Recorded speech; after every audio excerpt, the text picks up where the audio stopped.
Hello. Hi. Hello, everybody. I am excited for Greeting. this discussion. Welcome everyone to Flux Factory's Rhizome Projects, the first of three-part series of discussions that are going to be taking place. Tonight we have two wonderful activists here with us. First up is Fayola Fier, who is a wonderful activist, an educator, a curator, and an organizer from Jamaica, Queens, who works to center and uplift Blackness in all iterations. Viola is an active member of the Queens Community Fridge Network, volunteering and organizing with the Jamaica Community Fridge. And Viola is also the creator and curator of the Reading for Black Lives project and a part of South Queens Women's March. Um, welcome, Viola. Thank you. And also, we have Flowers, who has been an activist, an artist, and a community leader for her entire life. She started organizing with Scranton Youth Chapter of the NAACP, marching with Dr. Martin Luther King on Washington in 1963, um, fighting for jobs, justice, and housing. She's still fighting for jobs and justice and housing to this day. For the last 3 years, Ms. Flowers has been the leader with Vocal NY, fighting for a home for every New Yorker. Um, and so I'm excited to be sharing space with these wonderful artists. I mean, these wonderful activists, but I would consider it an art of care and consideration. Um, is there anything? Do you guys want to start out with? I guess just a little bit more about yourselves, real quickly, before we get into the questions. Viola. Um, I'm currently in a graduate program for teaching of social studies. Right now, at least long term, I'm interested in education and teaching, and so that's something I'm working on and thinking about in relation to my activism work. But yeah, no, Trasonia, you did a great job. I'm like, wow, I've never had such a. You introduced me so perfectly. Like, wow, I'm so honored. Thank you. Thank you, thank you, Miss Flowers. Well, I was just elected to the board of directors for Vocal New York, which is Voices of Community Activists and Leaders. And we have chapters all over the state, Syracuse, Rochester, Buffalo, Albany, Troy, Westchester. And we have this upstate, downstate coalition that they can't separate us anymore. I'm very proud of that. Awesome. Congratulations. We just Yeah. marched on the governor's office yesterday. As y'all should. Nothing's gonna stop you. Amazing. So, first, I want to start off this Zoom call by recognizing that um, most of New York is in the Lenni Lenape land.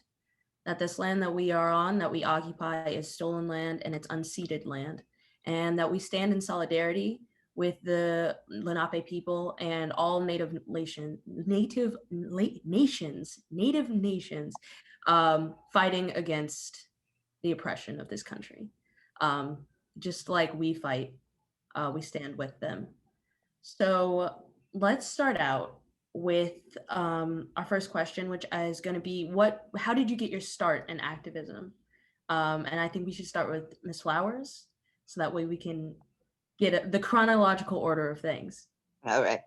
Um, in 1963, I was at the March on Washington with Martin Luther King Jr., the Reverend Dr. Martin Luther King, because they had empty seats on the bus, and my father was a pastor, and they called up and they sent to me and my sister and my next door neighbor to fill up the bus as kids. And it was a love fest. It was just like the one I went to this past um, August 28th with Reverend Al Sharpton. Nobody was arrested. No heads got busted. The cops acted right. And everything was prayer, love, and cooperation with every race, every culture. And it was a wake up point because we then had the youth NAACP in Scranton, and the peace marches came through. People were fighting against the Vietnam War, um, and all of that was going on. And then they killed John F. Kennedy, November 22nd, 1963. It was awful. And that was like, how can you do this to a president in this time and age? You know, we all knew about Lincoln and whoever other presidents had been assassinated, but Lincoln was related to, and then you now do this to Kennedy. It was like this country was out of control, and they needed to be brought back to reality, and we came back to reality quickly when they killed Kennedy. After that, I've been active through college. I went to Penn State one year, came back, got married, moved to New York, and went back to school when I was 30 to CUNY, City College of New York. And in that, I was active with the day student government. Like we had Dick Gregory speak at our Harlem Renaissance, and I got to meet A. Sterling Brown and um, John Oliver Kittens and Toni Morrison, and all these people came to City College. Teachers made sure we knew what was going on and what people were doing, because Black studies was required. You had to take Black and Puerto Rican studies if you were a liberal arts major or social work major, social services. And so I worked in the office with the chairman, Dr. Leonard Jeffries, who was the who's the uncle of Hakeem Jeffries, who's my current representative now in the he's one of the House managers in the impeachment trial. Hakeem Jeffries, our representative. And I met him when he was like 8 years old, you know, like this tall to me. I'm only 5 feet tall. And all along, we have been involved with staying on top of what's going on with us and making sure that um, not only do we fight for our rights, but work to get included in the curriculum of the schools so that our kids know who we are and what we've done and how great we were. And I love this new thing that I saw recently that said slavery is not African history. Slavery interrupted our African history as African Americans. And we're still fighting. As I said, we were just yesterday at the governor's office on Third Avenue, Manhattan, his Manhattan office. We built a front of a house, and on it we had tax the rich, house the homeless, and provide stop the overdose deaths. So we're intersectional in that sense, that we're trying to get everything for everyone included, because um, the inequality in this city is rampant and wrong. We're the richest city in this nation and the richest state, the second after California. And there's no reason anybody should suffer in Yeah. any way. And every child should be fed, and every rent should be paid. This country is just backwards in the sense that if you think about it, even Canada in this pandemic is giving people $1,400 a month to sustain themselves. And I think in Italy you get 3,000, but every civilized nation is giving their people money every month Mm-hmm. to keep Yeah. up. Yeah, and here we're fighting for $2,000. Mm-hmm. Well, they They gave still owe us they $2,000. exactly they gave the corporations $55 billion Yeah. with no timeline on it, and us with a timeline to go try and get $1,400. Or okay, and at the same time, Wall Street made $77 billion in this pandemic. That's how the market rose and didn't pay a dime of tax. I worked on Wall Street for for 20 years, so I know where the money is, and I also know that So, um, they gutted our tax laws and took away money we have that should benefit everyone, and we're working to get that back, whether it's the inheritance tax or the pied-à-terre tax, or the you work in New York City, you pay a special tax for that. They took these things away. Yeah, so we are definitely going to get more into that for sure. Fayola, why don't you tell us your start in activism and sort of the issues that have radicalized you as you've grown up? Definitely. So I was born and raised in New York City. I've lived in Queens 20 out of my 23 years on this earth. And I think one of the earliest things that I noticed growing up was when I went to school, right? Like I've lived in Queens basically my entire life, but I've never been to school in my neighborhood. I would always go to schools in either different parts of Queens or in like different boroughs. In high school, I went to school in Brooklyn, and I had to travel like literally over an hour and 30 minutes one way to get to school.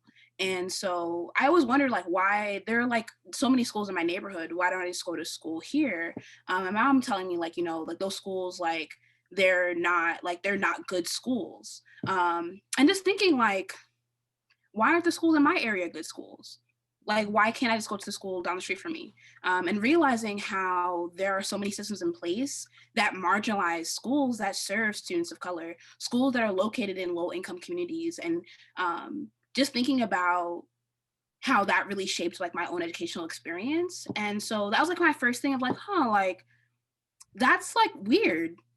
As a kid, like I didn't have these like this language to talk about, like systemic oppression and like anti-Blackness, the words that I have now. But as a kid, I was like, well, that's like really weird that I can't go to school in my own neighborhood. And that kind of led me to think about how can I learn more about that and what can I do to agitate against that.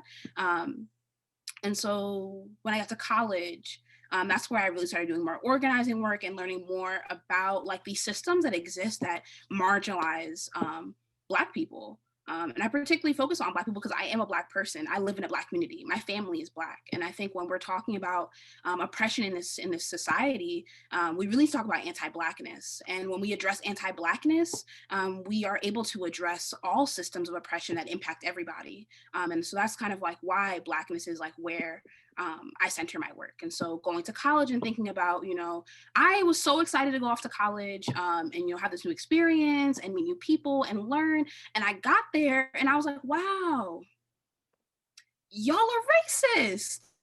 It was really shocking. It's like when you're going through the application process, like, yeah, like we're so diverse and like inclusion. And you get there, I'm like, where is it? Where is it? And then you're tasked as a student to like create that diversity, create that inclusion that you're not experiencing yourself. And so my organizing from there was thinking about, first it was about how can I educate people about racism? And then I realized like people know a lot about racism actually. They're just uninterested or they gain power by being racist. And so then my work began to shift to thinking about how can I support people in my community and how can I uplift people in my community?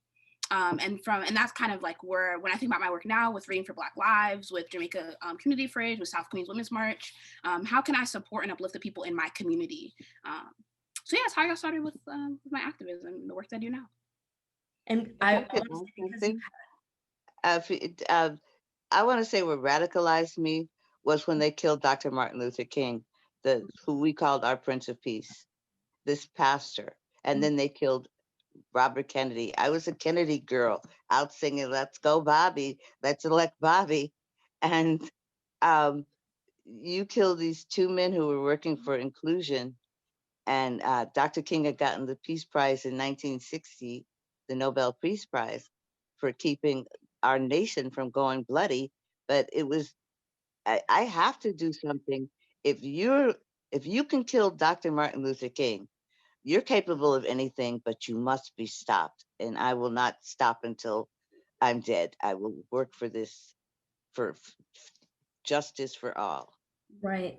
No, that's totally true. And I think that like that sort of shocking and wild thing of a president being killed is sort of in its own way what the generation that's going through this right now is like experiencing with like the Trump presidency, where it's sort of like the death of a president, but like as the idea of a president, like the death of the idea of a president, where the role has been like taken over for such a long period of time that like it doesn't exist anymore because this person is not behaving in that way.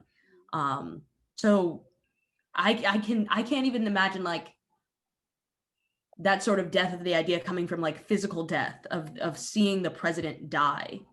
Um, was that I asked the question, was that broadcasted? Like, was that because did it happen during a No, parade? not until the Zapruder tapes came out. Mm, See, we had a Warren Commission who studied for a year in the Senate, in the Congress. It was called the Warren Commission, and they did a report, the Warren Commission report. And they said it was this one guy up in the tower, blah, blah, blah, blah, blah. And then this guy named Zapruder came out. He was the only one with the film of the actual shooting. And you saw Kennedy get shot from two different ways. That's when we saw it, mm, the actual killing of the president. And they had tried to suppress it and all kinds of stuff. He had to go through hell to be allowed to show that tape because they had their opinion that it was that one solo guy up in the tower. And this totally disputed that where the shots came from and where the people were pointing to the knoll, the grassy knoll. No, they came from over here and they came from over there. And mm. so it seemed that there might have even been two shooters in two different places, but that came through in the tape. That's when we saw it, and that was like the George Floyd moment for the nation that we watched him die. Right. Right. Okay. So in sort of keeping with that connection of the two moments, Fi, I want to ask you what parts of past movements have really inspired you? That like when I don't know, like in class, you know, when you when you heard about this, you were like, because for me, I was really inspired by learning about not MLK, about Malcolm X. One, I was interested because we had the same birthday, May 19th, and I was like, oh wow, that's super cool. And then I just got really interested from there. But like when I read his autobiography, I like was wow, this person. And so is there any parts of like old past movements in the past, or I mean, and it doesn't have to be like super long ago. I mean, just anyone that came before us, any of our ancestors in a way. Definitely. So for some context, my dad's from Selma, Alabama. And so growing up, we would always like go down to Selma, see like my family, my grandparents, my great grandparents. And then a lot of my family was also in Birmingham. And so my parents would always make sure we would go to like the Birmingham Civil Rights Institute and like actually learning about the history of Birmingham. I think some moments for me, seeing the 16th Street Baptist Church and like learning that like I think as a child you learn about like you know MLK and like civil rights movements, but like I think it was really hard for me to try to conceptualize the fact that a church was bombed and 4 young girls died. It was really hard for me to conceptualize that as a child and actually like, you know, I read about it in my textbook here at home in New York, but actually going there and seeing it and thinking about like my family who was like there at that time and like having to navigate um that, I think that's something that like always really stuck with me. When I was in college, I read Assata Shakur's biography, and that to me was probably, I was like, wow, I've never read anything that like when you read it, it's so simple in the sense that like as you're reading along and you're seeing like her personal experiences, and actually like she didn't grow up far from here, from where I live now, and so she her like personal experiences, just like the even like the minute everyday moments that she experienced that she talks about as like radicalizing her. For me personally, I was like, wow, like that makes so much sense. I can see like why she would go to such a length and why like people like the Black Panthers went to such a length to for liberation. I think that's something that really inspires me, and also the imagination. Like think about like the free breakfast program. That's something that never existed before, and being able to sit there and like think like, what do my neighbors need? What does my community need? And putting together the resources to create that and make that happen. So definitely that imagination is also something that inspires me. No, I read Asada's biography this past summer, and it was something that really inspired me, like in the movement of like keeping me to keep going out into the streets, keeping me to keep thinking about food justice programs and things like that. I was just like, And another thing that you point out is that you see them both happening at the same time. And I might even say, that subconsciously the Asada biography sort of inspired me to want to have this conversation, is because you see her growing up at the same time that you see her in prison. And those two stories sort of play with each other in this way where it's just a continuous radicalization. And throughout the whole story, it's the same enemy, right? Yes. Which is white supremacy. Yeah. Yeah. Yeah. But this is why we love Castro. His protection of her. When he came to New York, he stayed in the Hotel Teresa in Harlem. There's no hotel in New York City and Harlem anymore because they said this will never happen again. We will never have a world leader come here and insist on staying with the Black folks. Never again. And they deliberately closed that hotel and made sure another world leader would never come here again and Wow. stay there. This is what we had to go through. And also with what Fayola said, when they killed those 4 girls in that church, it was, to me, I was like, these are the barbarians. These are the savages. These white people in this country don't respect life and church and worship, just like that Roof who went in and killed everyone after the prayer meeting. They prayed with him because he wanted to start a race war because of what 45 said. This has got to be stopped. This I say we have a pandemic of racism in this country that thinks if you have money you should tell other people what to do, and it's not correct and it's not right, and it's going to stop because we've joined together now.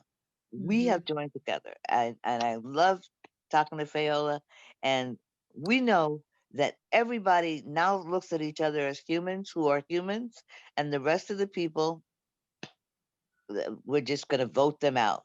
Right. Thank you, Lord. In speaking about sort of that we see each other as people, I think that leads perfectly into a discussion about the mutual aid work that you both do.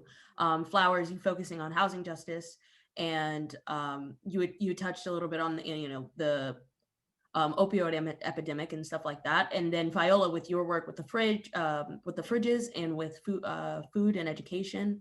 I would love to hear about like how you would pitch your mutual aid model for how you see the world and how it would work if you got your way, in to someone who doesn't quite understand, or to someone who thinks, in a very capitalist mindset of people have to do for their own bootstraps, all of that stuff. How would you sort of be like, okay, but wait, there's another way? So this actually recently happened with this, like over the summer, with my parents. So I was talking to them and I'm like, yeah, like, and it's something I'm still learning about, like anti-capitalism, and like what exactly that looks like. So yeah, so my parents, I'm like, y'all know like capitalism isn't really sustainable. Like there needs to be another way. And my dad was like, well, we just have to reform it and then it'll work better, and just like, I think this has been literally, in a really very weird way. The pandemic has been a very interesting way in showing folks the importance of mutual aid, right? Like we were talking about earlier, the fact that the government is arguing about giving us $2,000. We're coming out, I think we've either passed it, or I think we've passed like the 1 year mark of, this pandemic, and thinking about like people are literally begging the government for $2,000. People are begging the government for resources to get access to food, to housing, like to very simple things that in my personal belief, like no one should be paying for housing. No one should be paying for food. Why are we paying for basic needs that are essential to our survival? So I think thinking about the pandemic is one way that's been really helpful in helping folks recognize the fact that there are these larger systems that at the end of the day are driven by profit and by money. And when we're thinking about a pandemic, especially thinking about like the racial inequities that have been exacerbated by this pandemic, and the pandemic has exacerbated, we really have to look at think back to our communities and think that recognize the fact that we know what we need. We are the experts of our own experiences. And so that's something that I usually like when I'm thinking about mutual aid and having folks understand what mutual aid is, I literally just think about this experience that we're having right now. Mhm.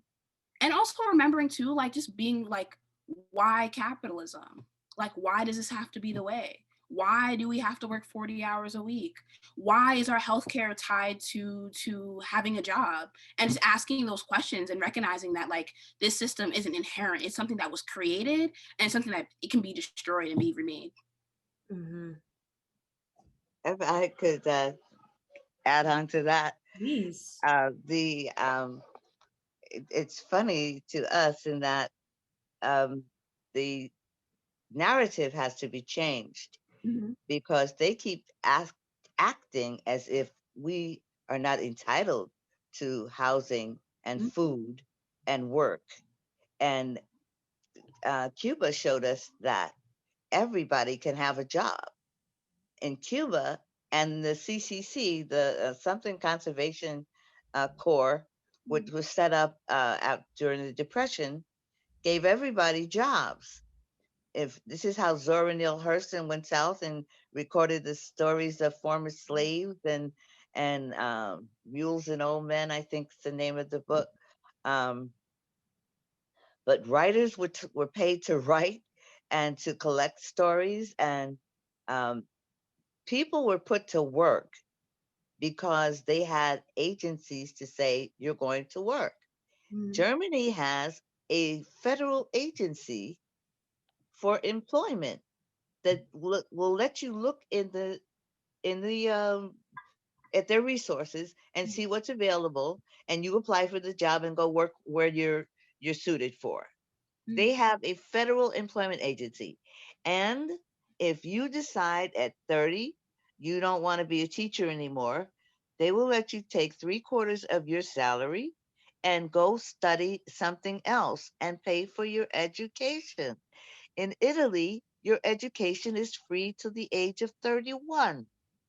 Yes, there's all different kinds of ways for this to be done. And they've gotten people thinking that, oh no, capitalism is great and socialism is communism, and that's bad. Mm-hmm. And people always say, well, where were the socialists before? And the Democrats were our socialists.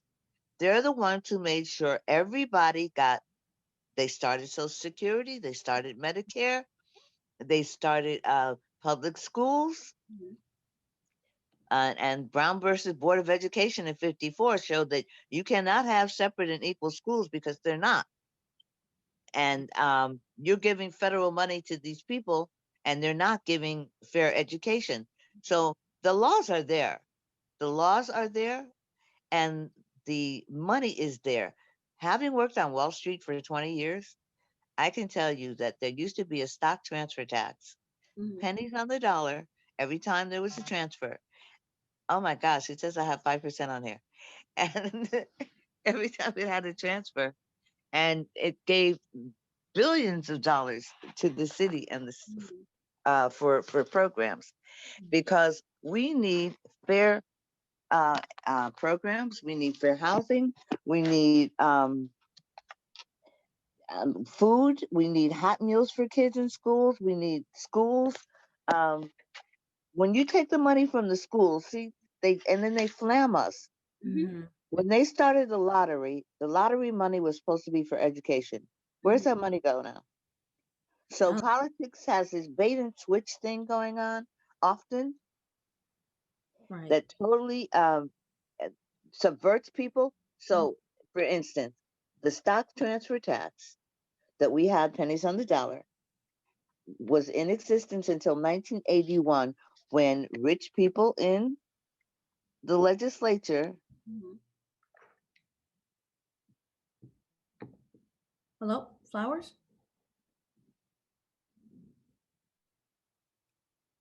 Oh, I think that she's frozen.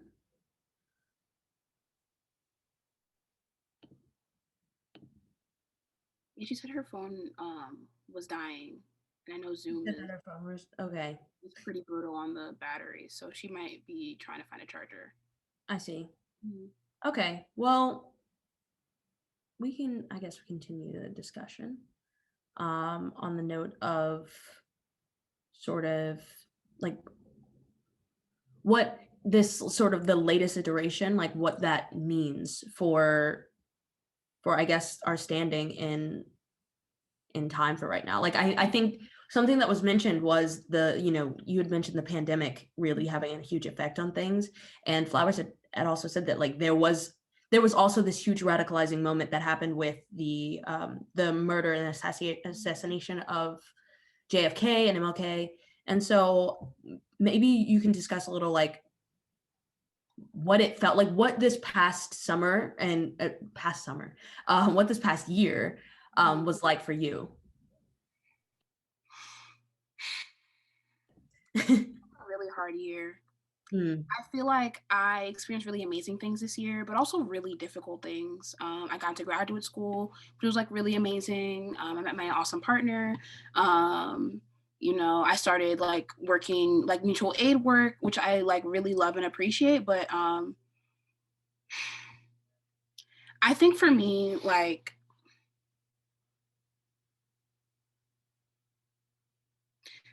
the pandemic, being a Black person, being a queer person, being non-binary, and experiencing a global pandemic in a country that does not care about your life I don't even know the word for it. It's been, I don't even know the word. I can sort of just calm down. I feel like I was living a life and hoping to like before this happened, I was like, the best course of action for me is to just get out of this, leave this country, leave this land, just cut off all my ties.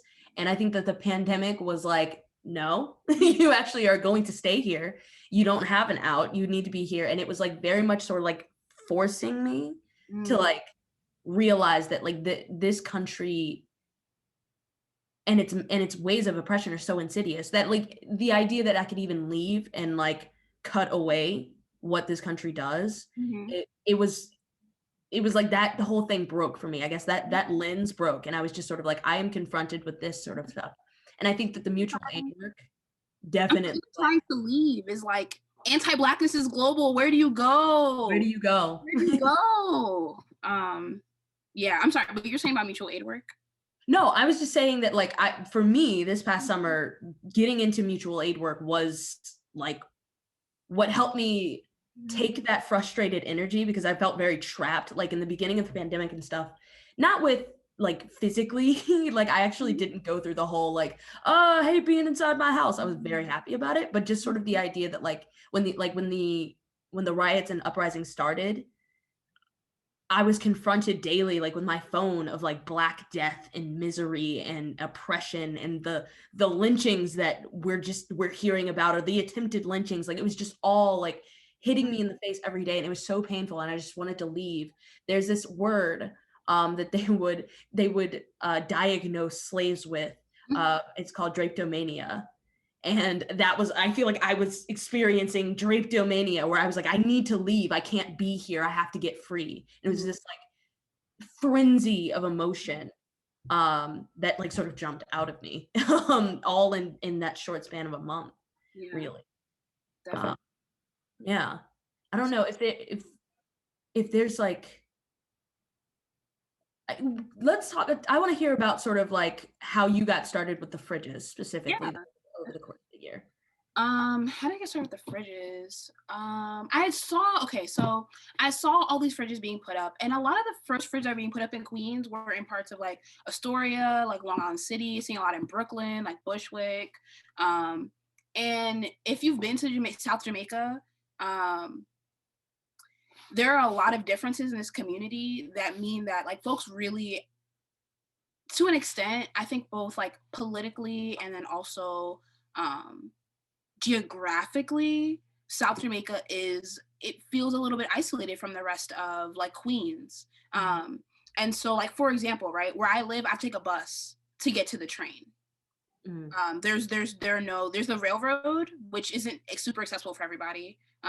But I need to take a bus to get to the train. And that, if you're taking like literally for me to get somewhere that like in a car would take like 20 minutes, it's like basically an hour.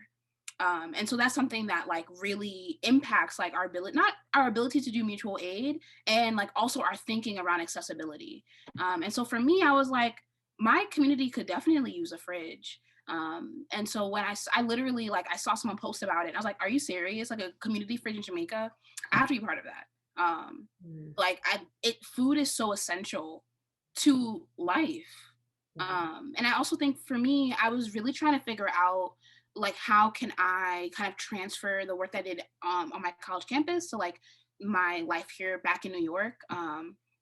So for me, I was like, I don't really know what I wanted. I don't know how I do that. I think sometimes it's like this huge pressure, like I do something like life-changing and like really noteworthy. And it's like, no, it doesn't have to be that big. I think I was putting a lot of pressure on myself and I really didn't have to. And so when I started to like just take up like a breath and just like calm down and realize, you know, what is a basic need in my community and what skills do I have? What resources do I have? What communities am I a part of? And how can I mobilize those things in order for me to address this need? And I thought, I have a bike. I can bike to the fridge. You know, I don't live far. And that was something for me. I was like, yeah, this is like a great way to help.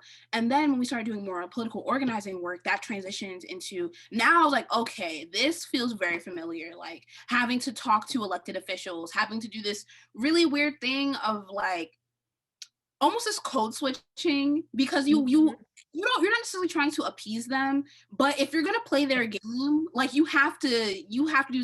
Yeah, like you can't use your own language, because as soon as you do, they're going to like shut off and just not see you. You're just not going to be like, you're not going to be there. You'll like disappear. I definitely can relate to that. Yeah, for sure.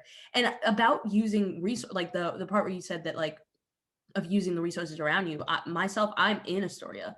And so while I'm not so much like, there's a lot of resources here. And so while I am like one of the Black specks, there are Black people that live here. People in Astoria like to pretend like Black people don't live here, but they live here. They all up in here. People in Astoria. All over the place. I know, but I remember seeing over the summer when the hookah bars on Steinway, they started fucking lighting up and people were like, these people aren't from here. Like I saw all of the like citizen app fucking notes. They were crazy. They were acting crazy. And so what I'm saying is that they like to pretend, now that it's, you know, it's going through its full and maybe final level of gentrification, they like to pretend like, oh, when the Black people come, they're not from here. No, they couldn't possibly be from here. I'm like, they're down the block. Like, what are you talking about?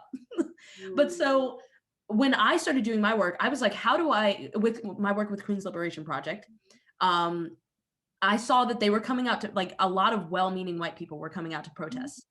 And as cool as that was, I was like, you need to do more. Like, this is not just the work. It's literally like, oh, I went to a protest. I'm here. Like, this is it. I've arrived. I'm an activist. Like, and the thing for me is, how are you uplifting and centering the needs of Black people in your everyday life? How are you outside of the protests, outside of these big flash moments? Yeah, outside of our death and our, like, outside of our oppression. Yeah. The only thing that is really, someone has to die for you to feel like, okay, now I want to step in. That to me, because what does that mean for me as a living Black person? I'm here alive in front of you. So you're telling me that I'm inconsequential to you until I pass on, until there's a hashtag say her name, until I become a hashtag, like that until they kill me in my home while I'm sleeping, I won't matter. No, that was something that definitely I felt and I was feeling, is that, or on the other hand of it, because for me, I was putting myself at the front of these protests. I was like leading them. I hate that word. I wish there was another way to say I was in the front. But like, really, I was being pushed forward by my community, right? And it felt nice at first. Like, it really felt good. I was like, wow, these people really care. Like, when we got over 1,000 people, I was like, wow, this is amazing. even these well-meaning white people who are not experiencing the feelings I'm feeling, they still know enough to come out into these streets and stand with me. Like, that feels good. But then there was this other part of like, but you still get to go home to your apartment after this is done, and you're not going to be waking up in cold sweats in the middle of the night fearing that somebody's going to break into your home and kill you like I will be. And I really was like, how do I get these resources and how do I actually use them? And that's when we started doing our food justice things, because I was like, I know for a fact that you guys can go to the grocery store right now, buy a whole bunch of food, bring it here, and we can give it away. And that would like, you know, free my people up to not have to worry about groceries for a week. Exactly. You know?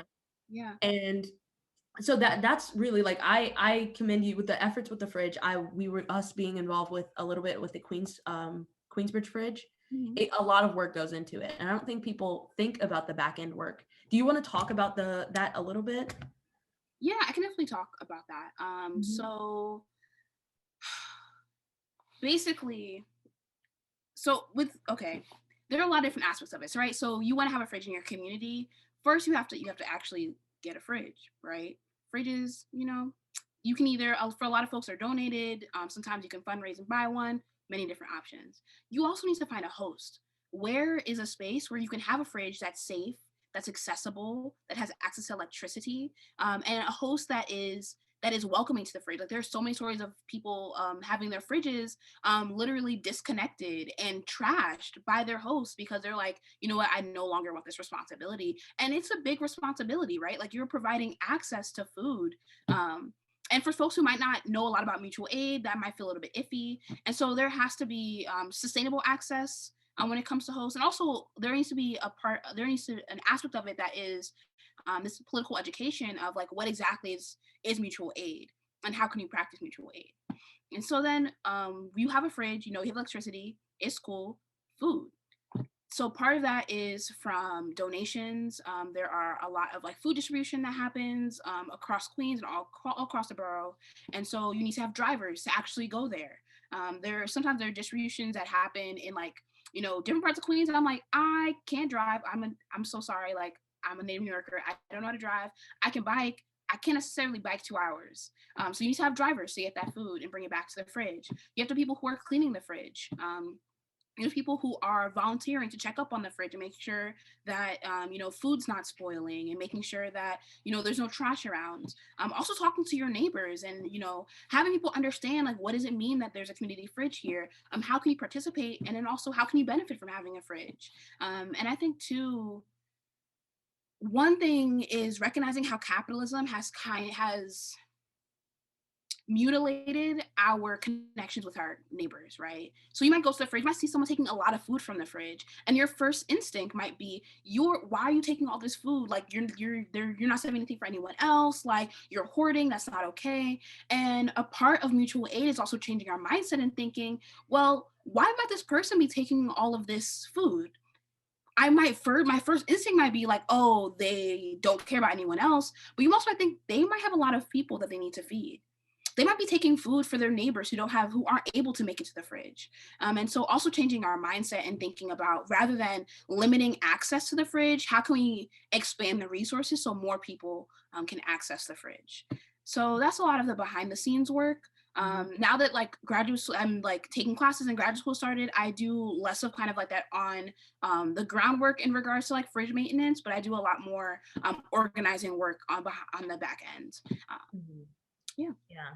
No, that point you said about like people being like, why are you taking so much from the fridge? I know that I experienced that. I also have experienced like people taking a lot. So when we did our distribution for Astoria houses, we were helping them. They had a building had their gas out, and so we were giving them like breakfast twice a week.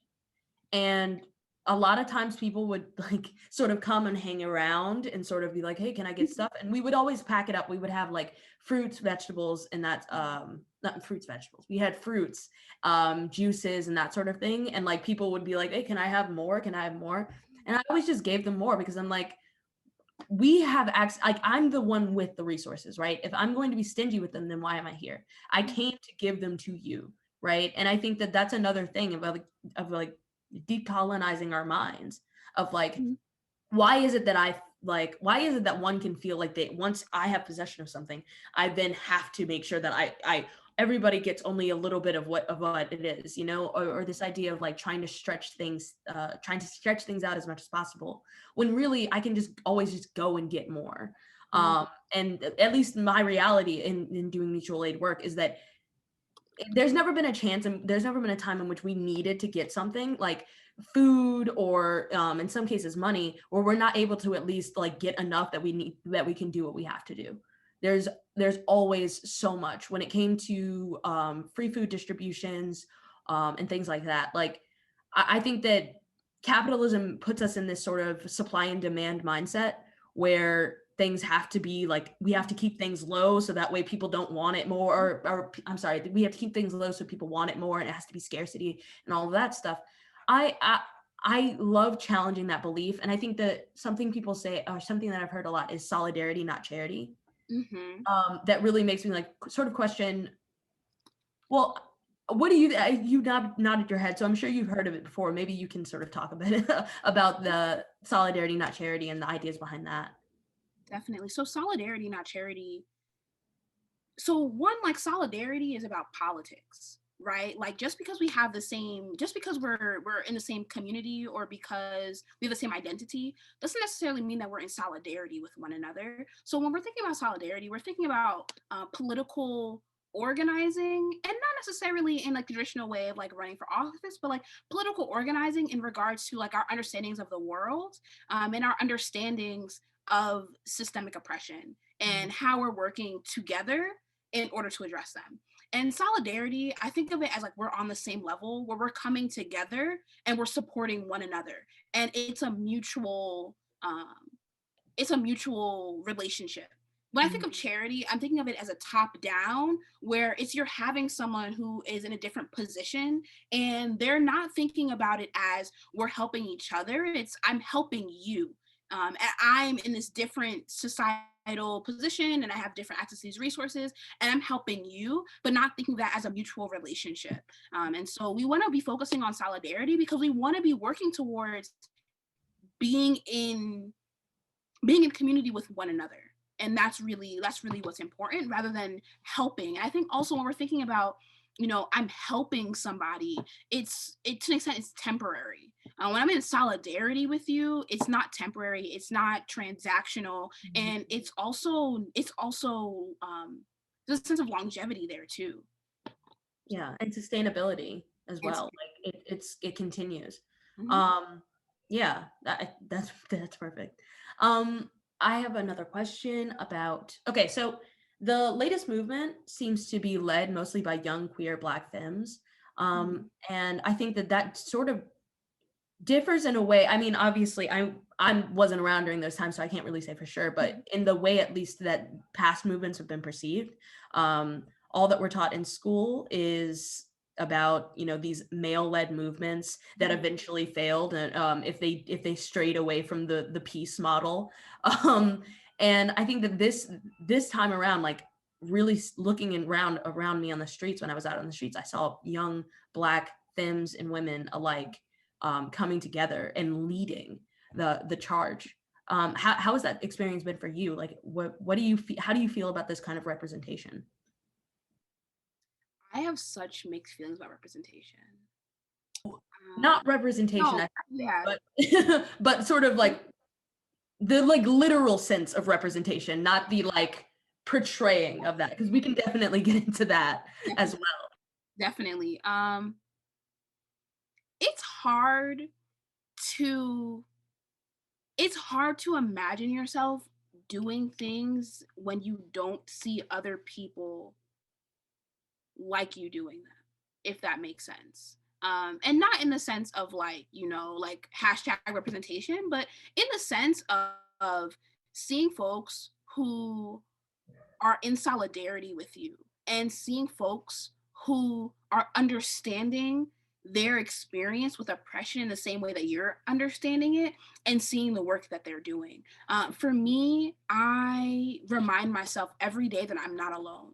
that I'm not doing this work alone, that I'm not the only person who wants to envision a better world and who wants to work towards a better world.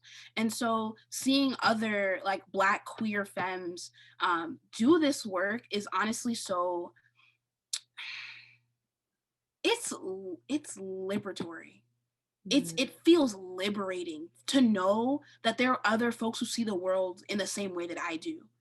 And to feel seen, and rather than being an afterthought, I think sometimes a lot of times when I'm in certain spaces, I feel like an afterthought. Like when we talk about, women, I'm like, I'm not really a woman.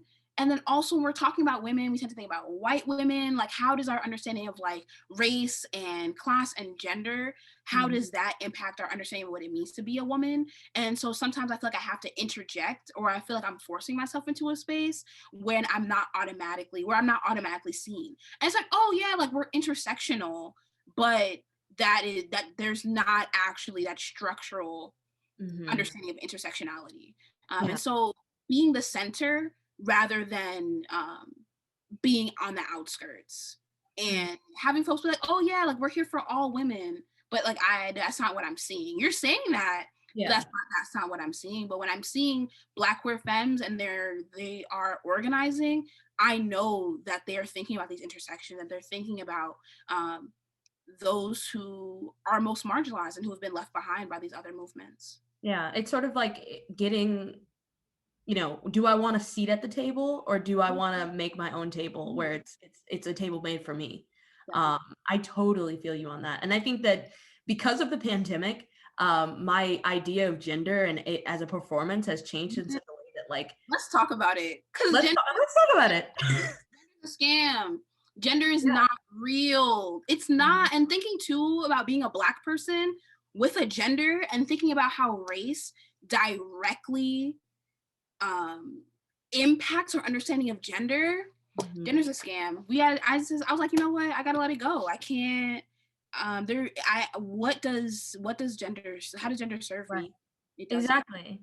And I find myself, because I was raised as a Black girl, or, have the same experiences socially as a Black woman, because I'm seen as a Black woman, regardless of what I say, I have found myself struggling even around my own language. And I think that that's the work of the oppressor, right? Is that our language and how we define ourselves is built around their structure. That then when you have your own separating feelings, you have to push and struggle to work through the own language yourself. And like, I think as a Black person, it sometimes can feel like there's too much oppression, there's too much going on for me to even worry about this, Like, for me, I really, like, whether someone sees me as a woman or not, I would like to be just seen as a person, right? But whether somebody sees me as a woman or not is way further on the scale than me having to see that somebody sees me as a human being, as a Black person, if that makes any sense. Like, I want people to see me as a human being. And then once they see me as a human being, maybe they can like not try to gender me. You know what I mean? And I find myself juggling with that. Of like, I don't want to have this discussion about gender with somebody who doesn't even understand my humanity. Definitely. Definitely. I feel so weird in white queer spaces where we can't even though there's these complex conversations around gender and sexuality and these being constructs, when it comes to me being Black, it's like the whole script is switched.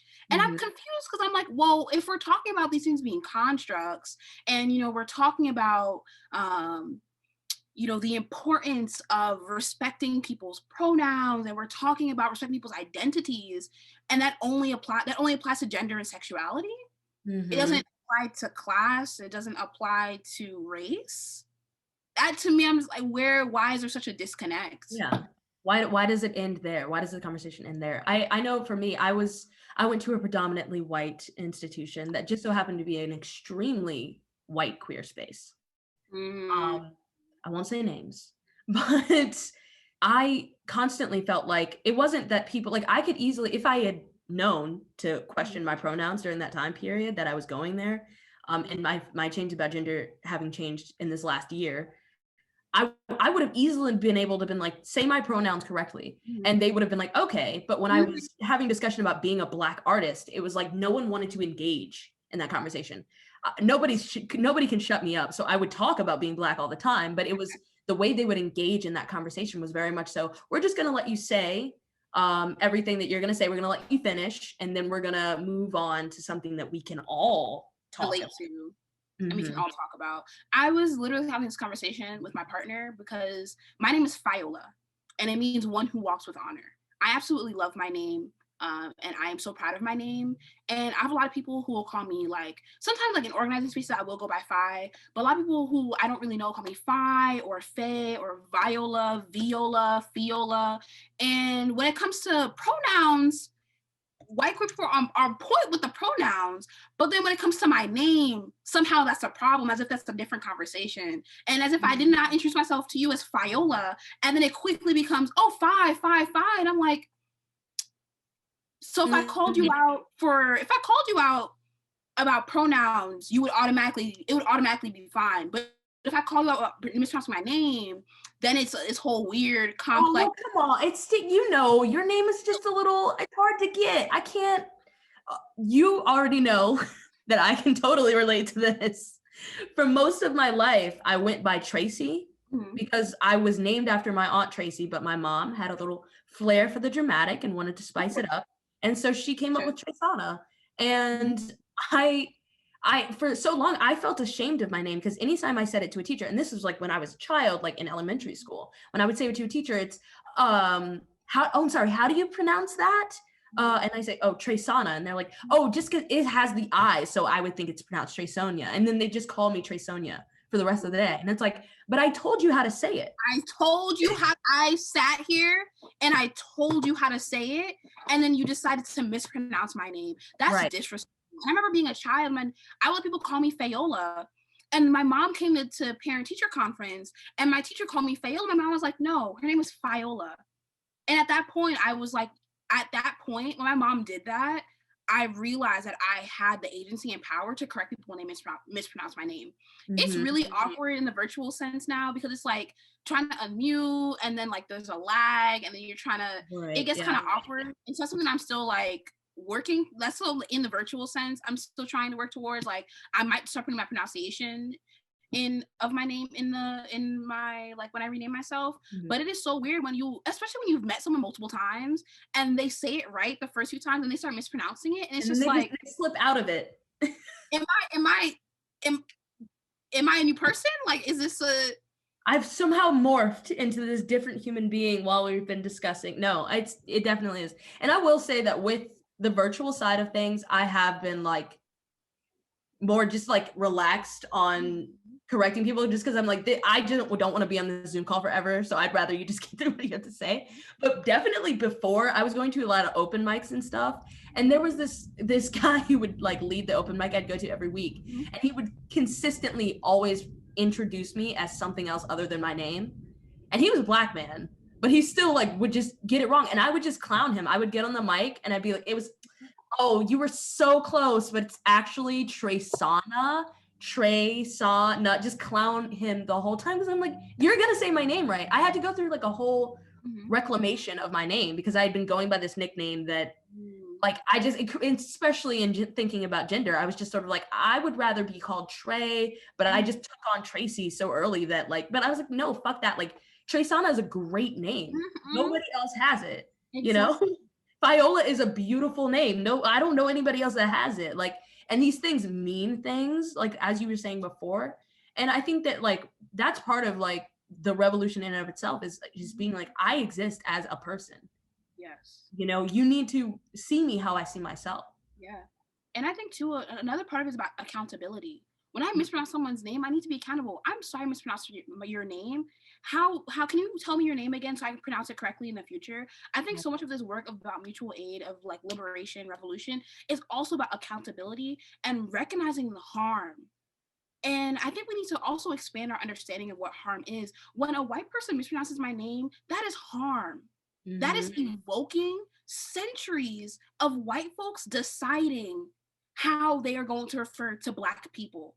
That's evoking centuries of Black people having their names taken from them. That's evoking centuries of white children calling Black elders by their first name and not referring to them as Miss or ma'am or doctor or whatever. Yeah. While meanwhile, if a whole Black adult would refuse to call a white person sir or ma'am, they can possibly get lynched. It's a So, problem. I remember when I was with my grandma, I was down south, and I think we were in an elevator, and this white man had like held the elevator open, and I was like, oh, thank you. And my grandma, like, you have to say thank you, sir. And I looked at her and I was like, we were really having a stare down. He was like, Fayola, you need to. I was like, I said thank you. I said thank you. Yeah, no, definitely. I'm like, it's 2010. I'm not, sir. Also, I just noticed in the Q&A, someone was asking you to repeat the word drapetomania. Oh, yes. Yeah, definitely. So yes, the word is drapetomania.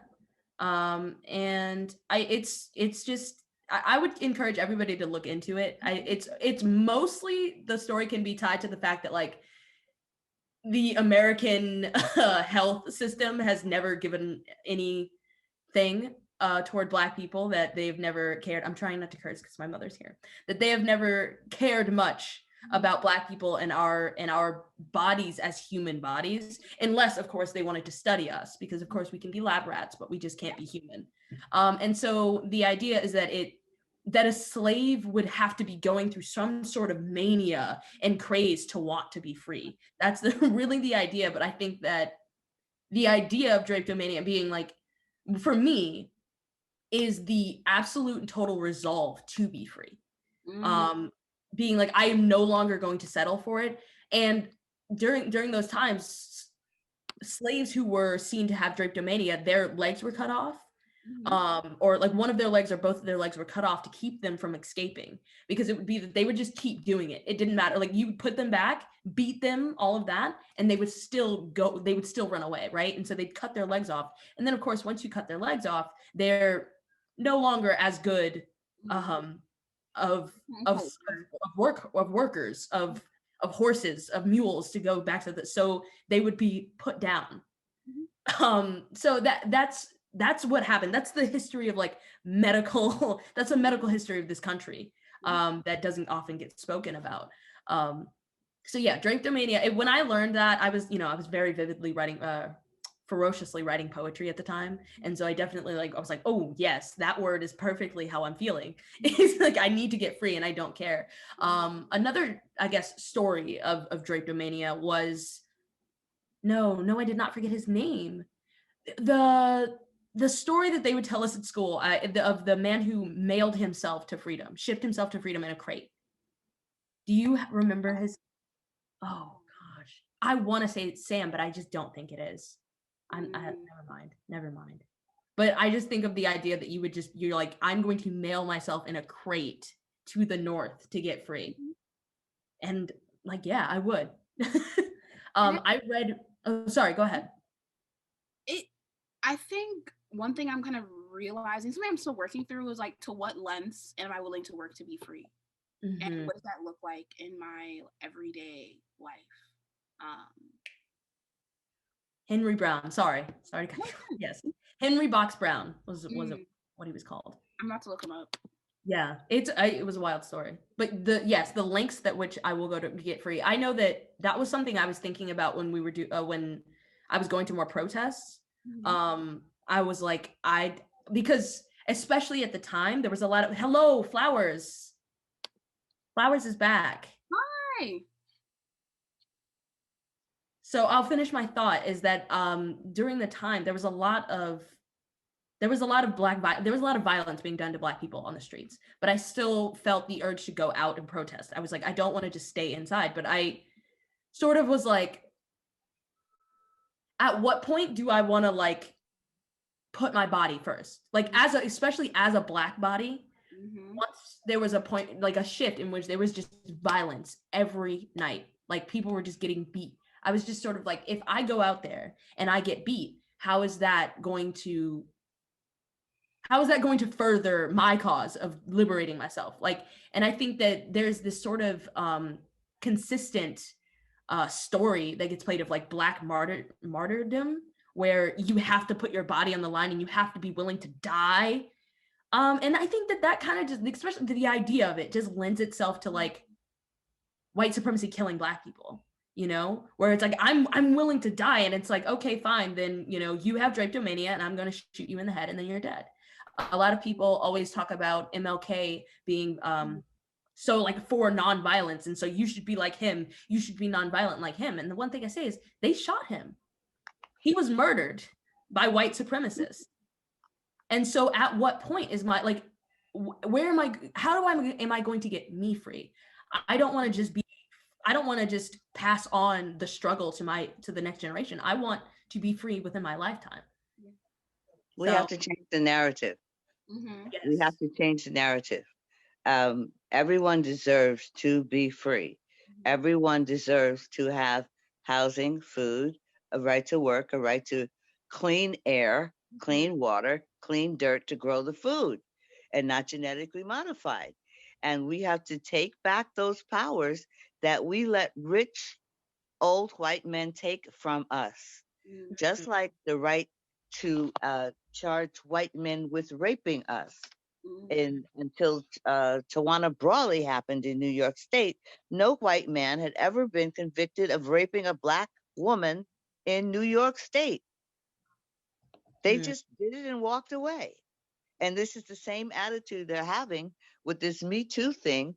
And that we have to change the narrative, change the laws, and make them follow the law. Black or white, you did me wrong. You need to go to jail. You need to go to court. And I need to have my day in court. Period. We're not getting that now. This is why the jails are full of us. The 13th Amendment, that's part of my life work to change that. 13th Amendment. You are free until, no, slavery's abolished unless you've been convicted of a crime. Yeah. That is the law in this land. That's why they treat us like they do. That has to be changed. The Dred Scott decision has to be changed. 3/5 of a man. No, we are full, complete people who came here and you interrupted our lives by stealing us from our land, bringing us to a stolen land. And Hitler said he learned how to treat people by the way Americans treated the Native Americans and the Blacks here, the Africans here. That's how he learned how to treat people. And this narrative has got to stop. They're following Hitler's rule of how to treat people and take over and be in control of their communities, their resources. Our diamonds are, their diamonds are under our soil. Their oil, their gold is under our soil. How did that happen? Yeah, because England they doesn't own a gold mine anywhere. They still determine the gold rate. This whole regime of oligarchy, the regalness, the blue bloods. We didn't have we have the same blood you have and longer than you have had it, because every race was created from Africa. And they so distorted and lied, and the history. This is why it's so important. There's something called BH 365. And every day of the year, it tells you history of our people as African Americans, and why we say African Americans, because John Henry Clark taught us there is no Black land. You have Italian American, Spanish American, Puerto Rican American, Jamaican American. You also have African Americans. And if you look like us, we're African Americans. And it's time for us to stand together and say, no mas, no more. We're not taking that. And you're not getting away with it anymore. We have enough lawyers now to assert our rights and take our rights. As I said, we're voting you out. We flipped New York City Council. We flipped the state Senate. We got Georgia. We got the president, the vice president. We are voting them out and taking back our power. That's what it's all about. This is why I'm Yes. also a member of NAN, National Action Network, um, with that Reverend Dr. Al Sharpton, because they said from the Million Man March, go home and join something. Join as many local groups as you can. Right. Make sure we get justice for our people. They're building a pipeline in Brooklyn, or trying to, for fracking. Mhm. After the governor said no fracking in New York. Oh, the Upper East Side residents complained, so they moved it to Brooklyn. They're not getting away with that. Mhm. For But sure. they try every time because they think we have no power. We couldn't get to go together and vote. But guess what? We did. And we So will I continue. wanna I wanna get into the last question, right? And sort of give you two both some time because we have 15 minutes left, and I want to definitely leave some time for the Q&A. Mhm. But I want to finish with this last question, which is in looking to the future, what does your future utopia look like? And sort of what do you see the end result of the work you're doing being? Mm. And Fi, I'll start with you, and then we'll finish with flowers. I think for me, it's people being able to listen to their bodies. Mm, I think so much of capitalism is you ignoring your body and the needs of your body. Like thinking about something as simple as rest and being unable to rest because you have to work or work multiple jobs. mm, Thinking about the food that we eat and the fact that folks are in food deserts and unable to get access to healthy food and nutritious food. mm, Thinking about housing and the fact that like we have more than enough resources to house every person in the United States, and like houselessness is still an issue. Thinking about access to clean water, to clean air, like I think so much of that is just related to like us being able to listen to our bodies. With the pandemic, paying people to stay home and mm, paying people to social distance and to be able to listen to their needs. Like my mom's a teacher, and she had to go into work and she got COVID. Thankfully she recovered, but like the fact that she was even put in a position to get COVID and like being a Black woman in our society, knowing the rates for Black folks who have contracted COVID and knowing the history of medical racism in this country. So I So think a lot. I do not want to, but I want to give me a Yeah, moment. definitely. Show me the future. Give me like Bro, a everyone, beautiful utopia moment, oh my Octavia God, Butler style of utopia. knowing the future. Climate change is no longer an issue. Everyone has a house, everyone has food, people will work, but like they have time and agency to do things that they want to do for fun. We're able, like people, families are together and happy. Borders do not exist. Rent is not a thing. Um, Everyone has what they need. I'm sorry I can't further like put that into words, but that's like what best everyone has what they need. Mm-hmm. Okay. Flowers. Yes. Uh, in my world, we have the right to be ourselves, free and deserving individuals of life, liberty, and the pursuit of happiness, because the money we put into the government comes back to us. Mm-hmm. They gutted the laws that provided money for all these programs. There Mm-hmm. was an inheritance tax. Remember when Jackie Kennedy died and her kids had an auction to pay the inheritance tax? Rich old white men in this government took that back. Remember the stock transfer tax from 19 up to 1981? It was there, and we would have had $14 billion. What probably now it's like $20 billion if we had just kept that tax. They're gutted the taxes we need. Capital gains tax. You're making money for money. They do not tax money made from money. They Mm, tax our money made from labor. They call it income. They call theirs revenue. This mm, is what happens. I worked with CPAs on Wall Street for 20 years. I know how they hide the money and take it from us, and we've been letting them do it. We're taking back our rights. As Maxine Waters would say, we're taking back our time. We're Mm-hmm. taking back our rights, and taking so just like Italy has paid every person to stay in their house, paid their salaries, kept their jobs, we could have done that. Mm. And now we have people who making sense again in government. These things can be done. Send $2,000 a month to every person. We're going to demand this and stand in the streets until we get it, Mm. because this is what it demands. It demands action.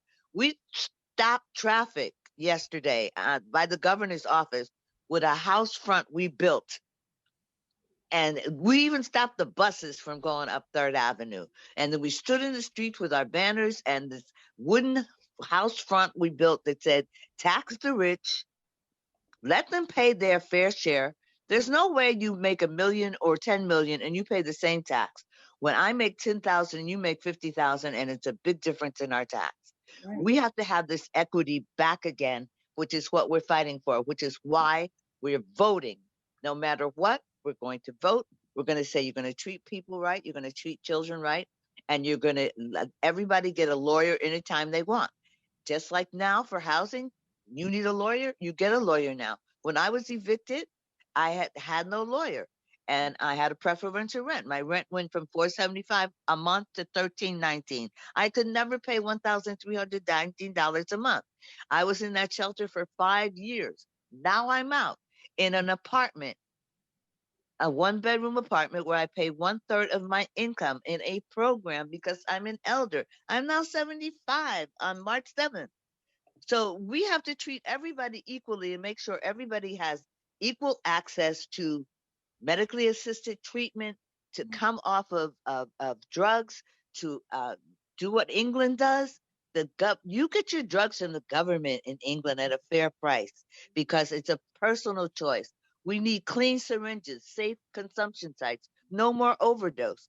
We need people out of jail. You have put us in jail and done nothing to these DAs and um, horrible um people, because Pataki said and made a law that we could not have redress when a cop or a DA lies to us to get us to take a plea deal and ship us up the river.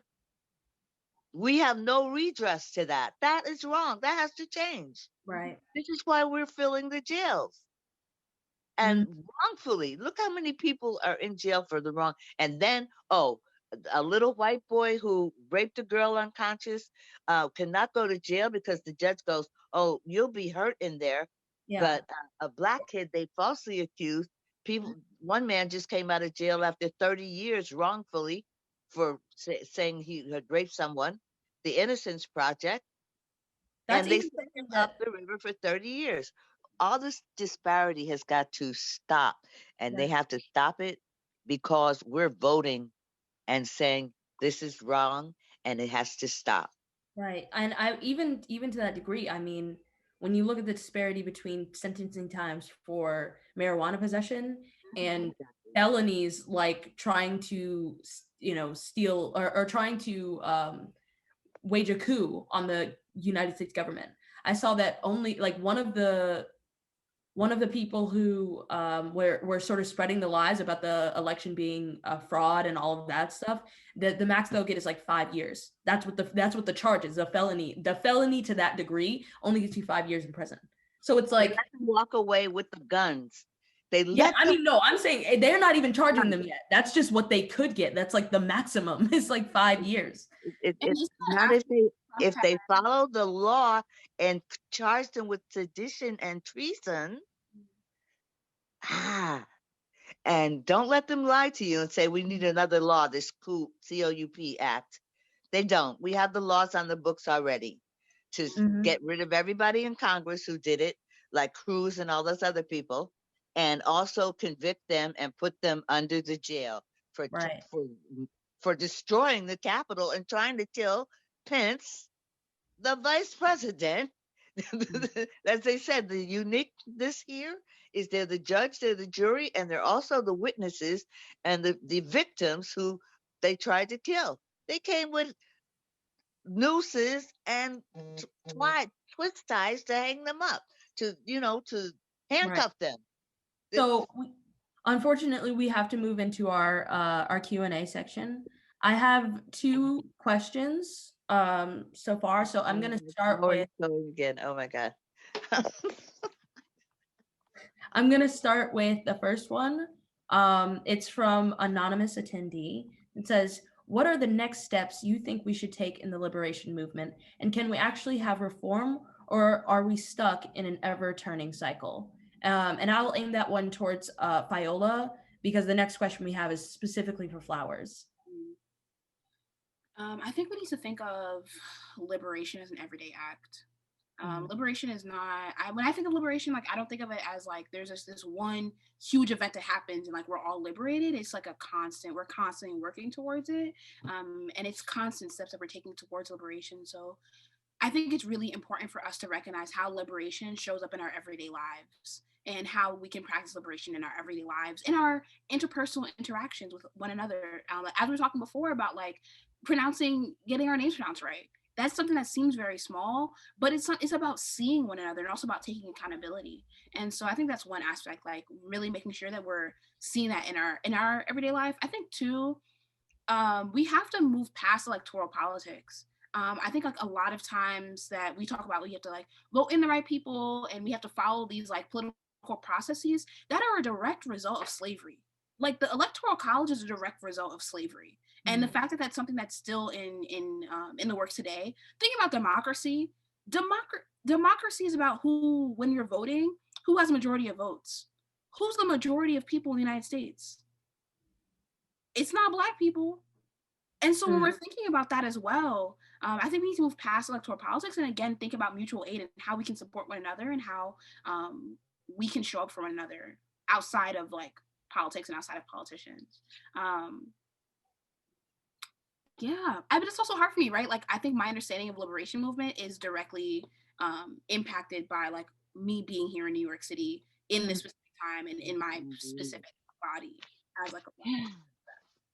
But that's what I think. And I think we have to get rid of the electoral system as well, too. Another old white man system. Okay, what's the question? I've got 2%. This phone is not charging. I don't know why. It's so hot. That's why. Anyway, I apologize. Tell me the question. Flowers. Okay, so here's the question. Flowers. How do you see how do you see how activist hold on, I'm sorry. How do you see activist language shifting over time, and what contemporary words do you find most inspiring? Okay, the words I find inspiring are police reform.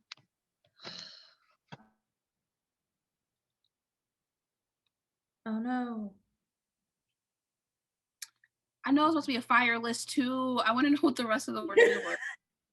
Oh no. Maybe it's just frozen for a moment. Maybe we didn't lose flowers.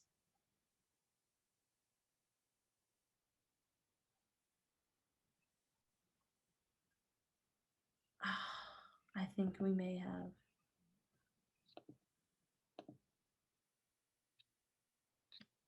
Oh, it was gonna be so good. I was so excited. No.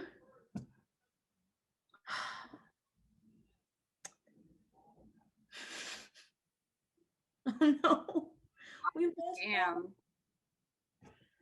Ah, it's so sad. That's technology is like, and that's why I'm actually very excited to like continue this project of bringing people together to have these discussions.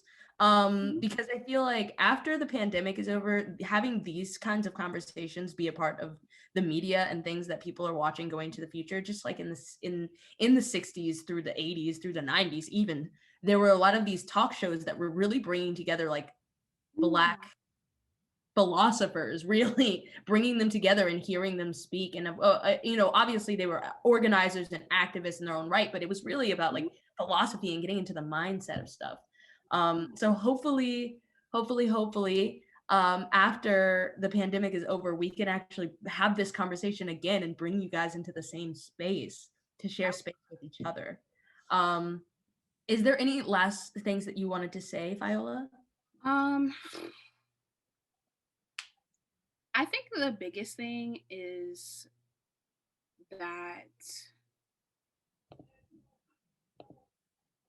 your organizing, it's okay for your organizing to be about yourself. in the sense of it's okay for your organizing to be about your lived experiences and about your everyday conditions and about the community that you're a part of. Obviously, it's important for us to make these larger connections about like how systems impact all of us across like race and gender and class and sexuality. But I think when we start with what we see, and when we start with questions, and when we start with the inequities that impact us every day, I think that's where we're really able to make change. I think that we all have revolutionary capacity. I don't think you don't have to arrive at a certain point in your life. You don't have to read a certain book. You don't have to go to a certain event or go to a certain protest. But like all of us here right now today have revolutionary capacity, and we have the ability to change the world. And it's really just about imagination and persistence. Yeah. Yes. That was so wonderfully put as well. Imagination and persistence. Um yes. Wow. I want to thank you, Fayola, for being here today, and also Flowers for her participation today. It has been wonderful sharing space with two wonderful people to be in solidarity with. I am really glad that you guys are my comrades in this movement, and that we can continue on the fight in solidarity with each other. And I definitely look forward to having this discussion again after the pandemic when we can all be together. I want to finish up by just letting people know that this project will continue next Friday. We are going to have a discussion with two artists about their experiences working inside and outside of the institution, especially given this new shakeup that we've had, where things have sort of been moved to a very personal standpoint. So I'm very excited. The links and everything for that will be coming out soon for the on Instagram pages. The link has just now been put into the chat for people to RSVP. And yes, this has been amazing. Thank you so much. I want to thank you too, Trisana. Like the fact that you literally like coordinated all of this, like being a facilitator, coming up with these amazing questions, and also sharing your own personal experience. I really appreciate you and all the work that you do, and thank you so much. Thank you. All right. Thank you. Whoo, I'm happy. And I'm like between happy and sad because we lost Flowers and I know that list is going to be fire. So my brain is still kind of back there. Like, no. This conversation will not end. It does not end here. It will. Yes, for sure. It definitely continues. And I want to say thank you to all of our attendees that came tonight and watched us and shared this space in this conversation. This conversation has been recorded and will be posted up on the Flux Factory website so that it can be shared and watched and continuum and kept and archived and put into history that this happened tonight. And yeah, thank you so much, everyone, for attending. Thank you. All right, and thank you all. All right, bye. Bye.